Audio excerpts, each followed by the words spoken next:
Section 1. You will hear a telephone conversation between an official at a village hall and a woman who wants to hire a public room. First, you have some time to look at questions 1 to 6.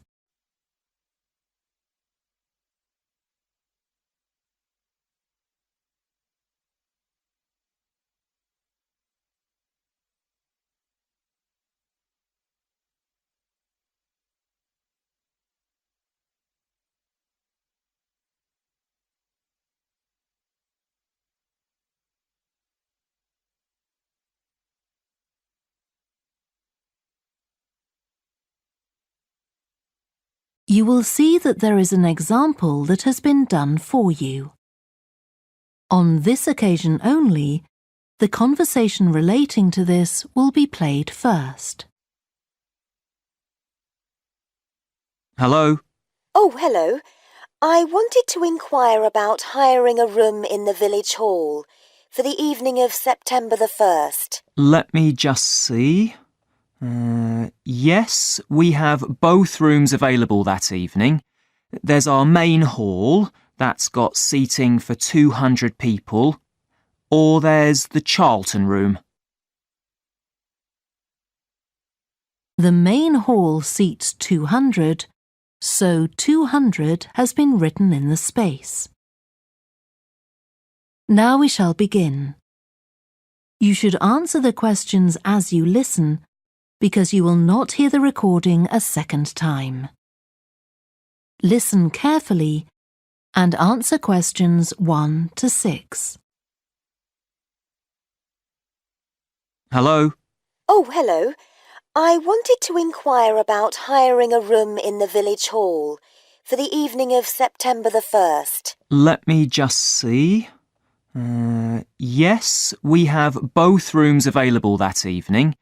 There's our main hall, that's got seating for 200 people, or there's the Charlton room. Sorry? The Charlton room, Charlton.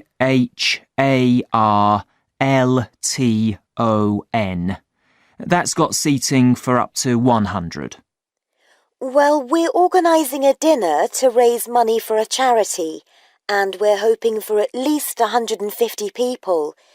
So I think we'll go for the main hall. How much would that cost? Let's see. You wanted it for the evening of September the 1st? Yes, that's a Saturday. So from 6 p.m. to midnight, that'd be £115. That's the weekend price. It's £75 on weekdays. That's all right. And I have to tell you, there's also a deposit of £250, which is returnable, of course, as long as there's no damage. But we do insist that this is paid in cash. We don't take cards for that.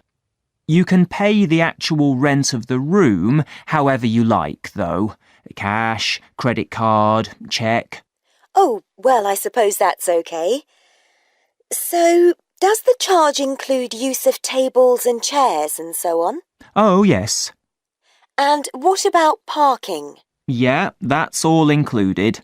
The only thing that isn't included is, you said you were organising a dinner? Yeah. Well, you'll have to pay extra for the kitchen if you want to use that. It's £25. It's got very good facilities, good quality cookers and fridges and so on. OK. Well, I suppose that's all right. We can cover the cost in our entry charges. Right, so I'll make a note of that. Now, there are just 1 or 2 things you need to think about before the event. For example, you'll have to see about getting a licence if you're planning to have any music during the meal. Oh, really? It's quite straightforward. I'll give you the details later on. And about a week or 10 days before your event, you'll need to contact the caretaker, that's Mr. Evans, to make the arrangements for entry. He'll sort that out with you. And do I give him the payment as well? No, you do that directly with me. Before you hear the rest of the conversation, you have some time to look at questions 7 to 10.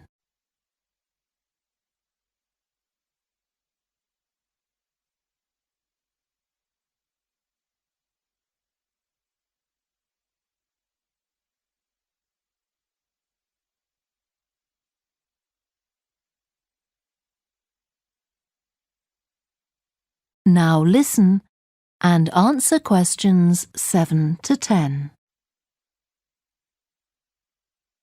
Right. Now, is there anything I need to know about what happens during the event? Well, as you'll be aware, of course, the building is no smoking throughout. Of course. Now, are you having a band? Yes. Well, they'll have a lot of equipment, so rather than using the front door, they should park their van round the back and use the stage door there. You can open that from inside, but don't forget to lock it at the end. OK. And talking of bands, I'm sure I don't need to tell you this, but you must make sure that no one fiddles about with the black box by the fire door. That's a system that cuts in when the volume reaches a certain level. It's a legal requirement. Sure. Anyway, we want people to be able to talk to one another, so we don't want anything too loud. Oh, that reminds me. We'll be having speeches. Are there any microphones available? Yep, just let the caretaker know. He'll get those for you. Right, now, when the event is over, we do ask that the premises are left in good condition. So there's a locked cupboard, and you'll be informed of the code you need to open that. It's got all the cleaning equipment, brushes and detergent and so on. Right. So what do we need to do after everyone's gone? Sweep the floors, I suppose? Well, actually, they have to be washed, not just swept. Then you'll be provided with black plastic bags, so all the rubbish must be collected up and left outside the door. Of course. We'll make sure everything's left tidy. Oh, and I forgot to ask. I presume we can have decorations in the room? Yes, but you must take them down afterwards. Sure. And the chairs and tables should be stacked up neatly at the back of the room. I'll make sure I've got a few people to help me. That is the end of section 1. You now have half a minute to check your answers.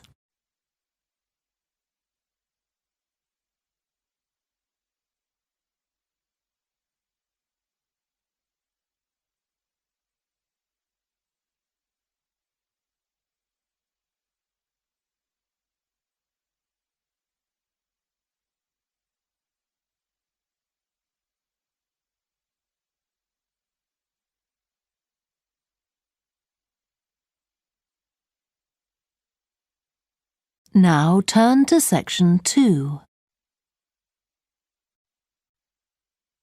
Section 2. You will hear a guide talking to a group of visitors to a farm. First, you have some time to look at questions 11 to 14.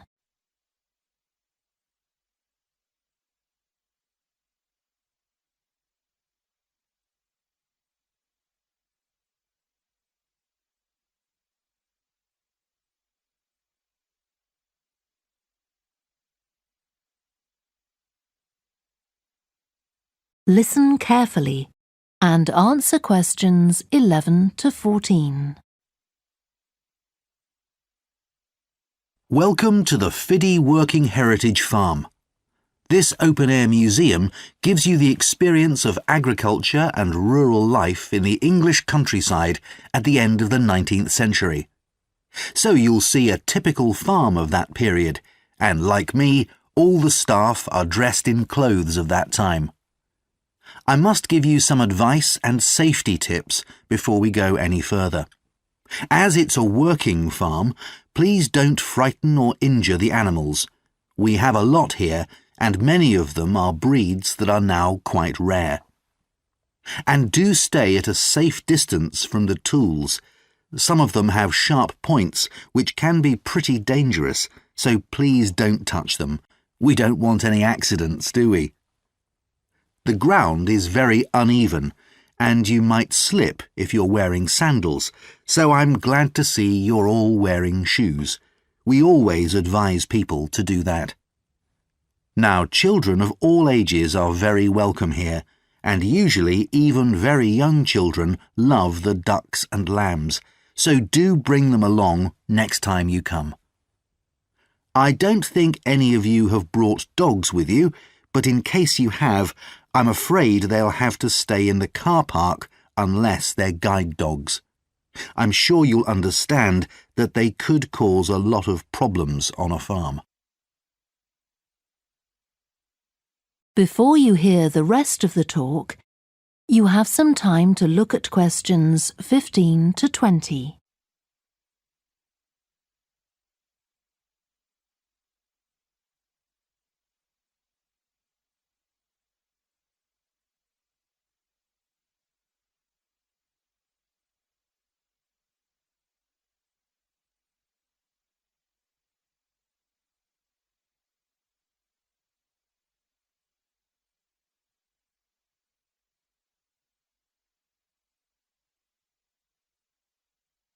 Now listen and answer questions 15 to 20.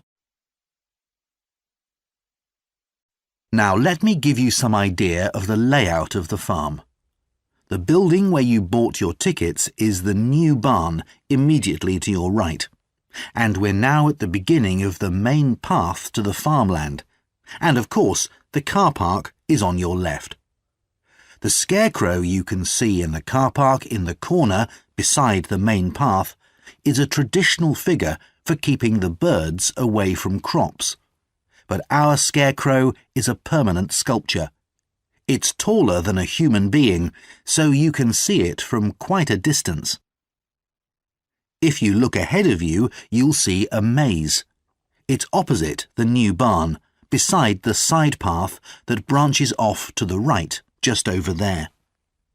The maze is made out of hedges which are too tall for young children to see over them, but it's quite small, so you can't get lost in it. Now, can you see the bridge crossing the fish pool further up the main path? If you want to go to the cafe, go towards the bridge and turn right just before it. Walk along the side path and the cafe's on the first bend you come to. The building was originally the schoolhouse, and it's well over 100 years old.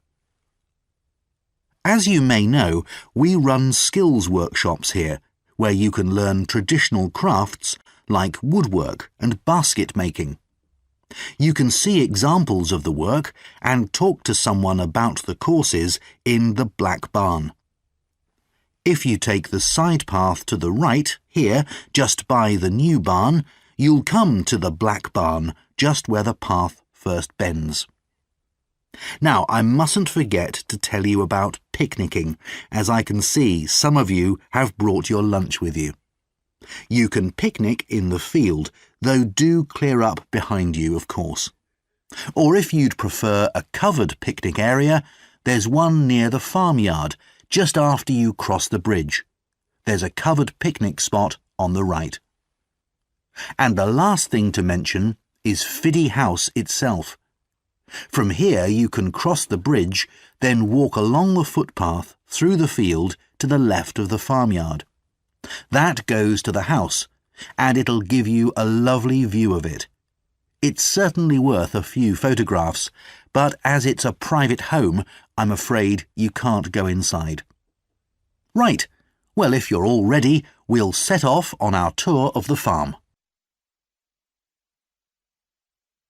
That is the end of section 2. You now have half a minute to check your answers.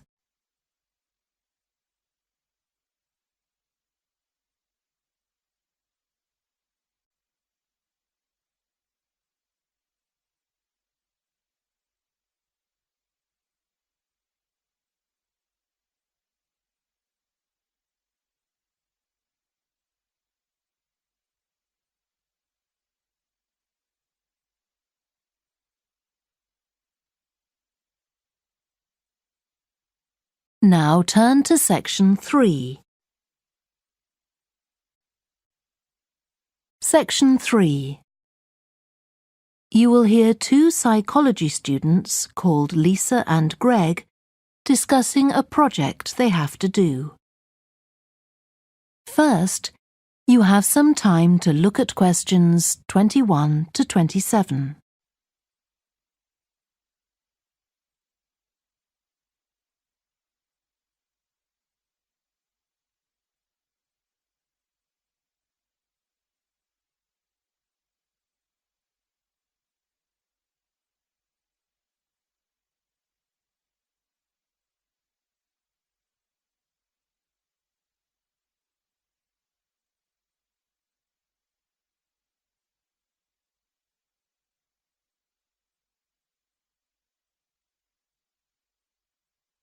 Now listen carefully and answer questions 21 to 27. OK, Greg, so I finally managed to read the article you mentioned, the one about the study on gender in physics. About the study of college students done by Akira Miyake and his team. Yeah, I was interested that the researchers were actually a mix of psychologists and physicists. That's an unusual combination. Yeah, I got a little confused at first about which students the study was based on. They weren't actually majoring in physics, they were majoring in what's known as the STEM disciplines. That's science, technology, engineering and math. Yes, but they were all doing physics courses as part of their studies. That's correct. So, as I understood it, Miyake and co. started from the fact that women are underrepresented in introductory physics courses at college, and also that, on average, the women who do enrol on these courses perform more poorly than the men. No one really knows why this is the case. Yeah, but what the researchers wanted to find out was basically what they could do about the relatively low level of the women's results. But in order to find a solution, they needed to find out more about the nature of the problem. Right. Now, let's see if I can remember. It was that in the physics class, the female students thought the male students all assumed that women weren't any good at physics. Was that it? And they thought that the men expected them to get poor results in their tests. That's what the women thought, and that made them nervous, so they did get poor results. But actually, they were wrong. No one was making any assumptions about the female students at all. Anyway, what Miyake's team did was quite simple, getting the students to do some writing before they went into the physics class. What did they call it? Values affirmation. They had to write an essay focusing on things that were significant to them, not particularly to do with the subject they were studying, but more general things like music or people who mattered to them. Right. So the idea of doing the writing is that this gets the students thinking in a positive way. And putting these thoughts into words can relax them and help them overcome the psychological factors that lead to poor performance. Yeah. But what the researchers in the study hadn't expected was that this one activity raised the women's physics grades from the C to the B range. A huge change. Pity it wasn't to an A, but still. No, but it does suggest that the women were seriously underperforming beforehand in comparison with the men. Yes. Mind you, Miyake's article left out a lot of details, like did the students do the writing just once or several times?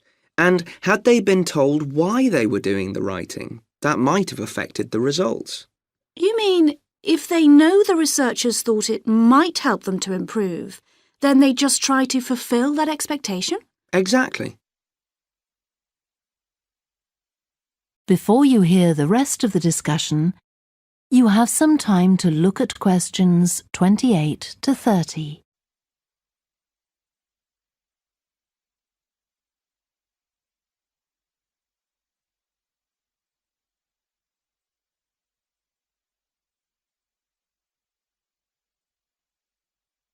Now listen and answer questions 28 to 30. So anyway, I thought for our project we could do a similar study, but investigate whether it really was the writing activity that had that result. OK, so we could ask them to do a writing task about something completely different, something more factual, like a general knowledge topic. Maybe. Or we could have half the students doing a writing task and half doing something else, like an oral task. Or even half do the same writing task as in the original research and half do a factual writing task. Then we'd see if it really is the topic that made the difference or something else. That's it. Good. So, at our meeting with the supervisor on Monday, we can tell him we've decided on our project. We should have our aims ready by then. I suppose we need to read the original study. The article's just a summary. And there was another article I read by Smolinski. It was about her research on how women and men perform in mixed teams in class, compared with single-sex teams and on their own. Let me guess. The women were better at teamwork. That's what I expected. But actually, the men and the women got the same results, whether they were working in teams or on their own. But I guess it's not that relevant to us.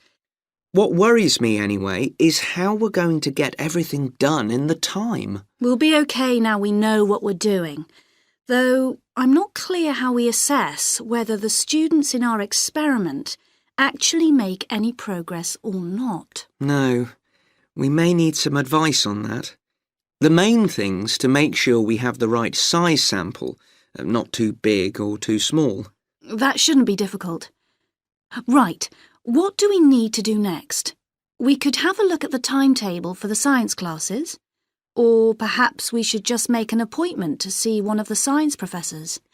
That'd be better. Great. And we could even get to observe one of the classes. What for? Well, OK, maybe let's just go with your idea.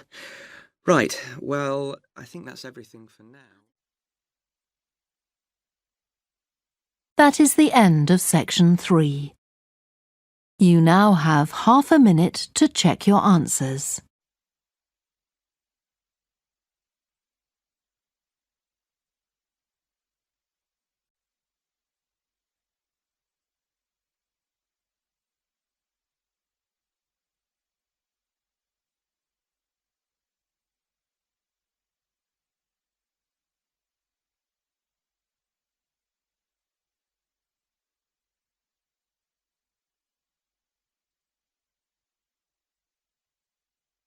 Now turn to section 4. Section 4. You will hear part of a student presentation about the variety of different species that live in the world's oceans. First, you have some time to look at questions 31 to 40.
Now listen carefully and answer questions 31 to 40.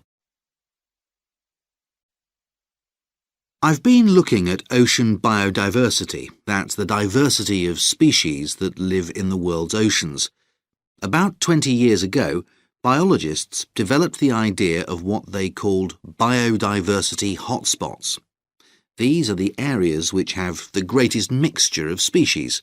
So, one example is Madagascar.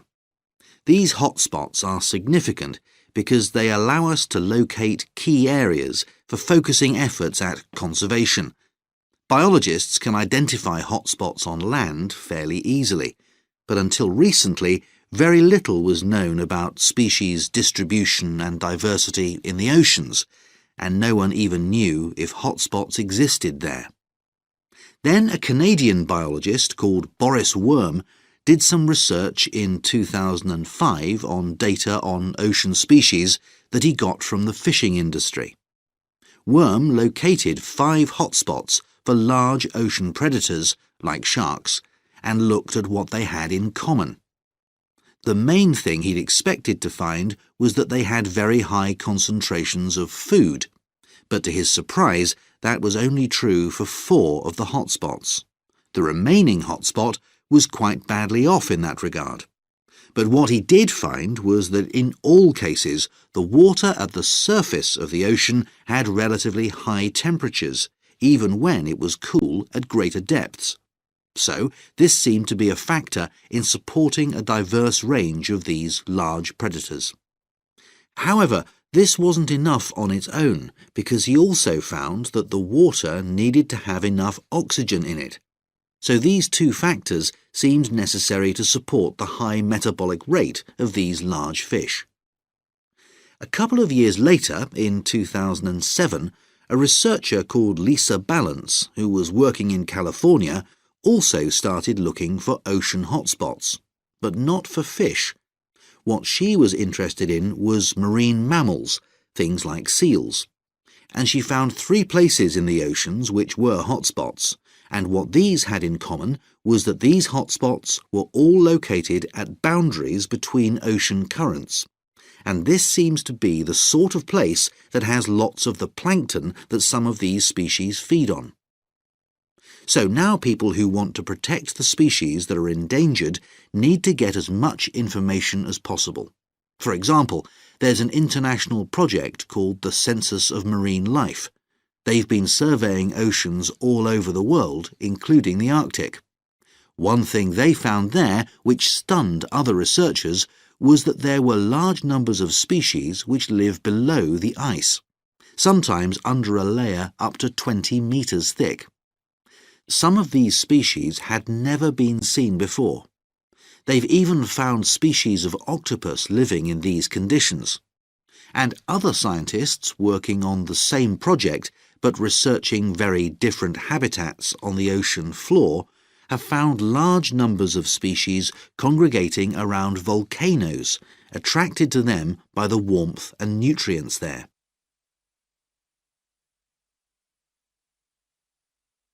However, biologists still don't know how serious the threat to their survival is for each individual species.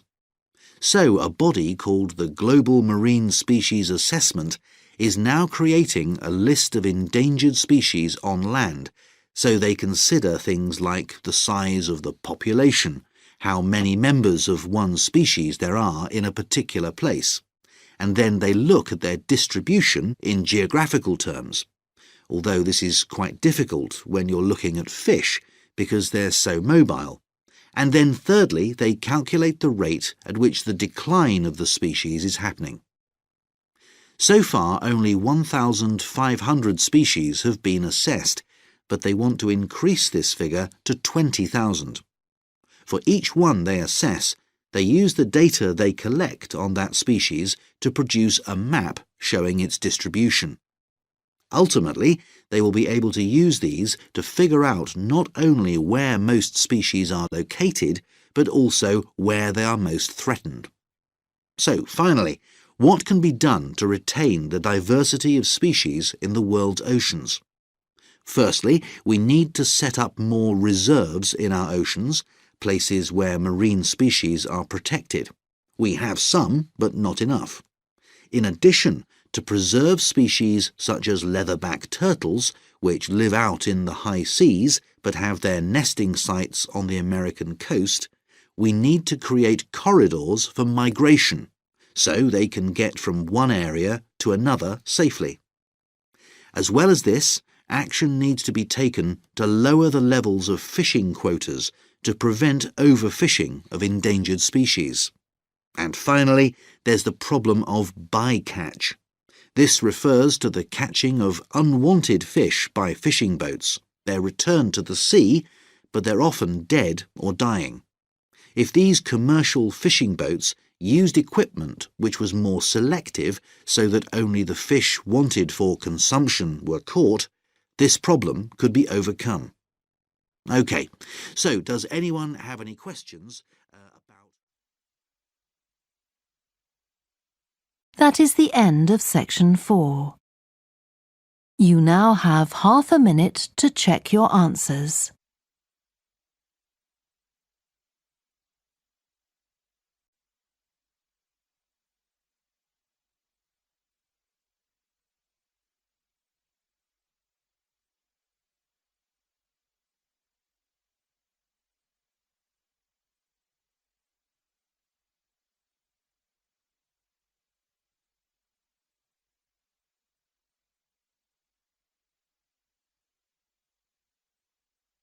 That is the end of the listening test.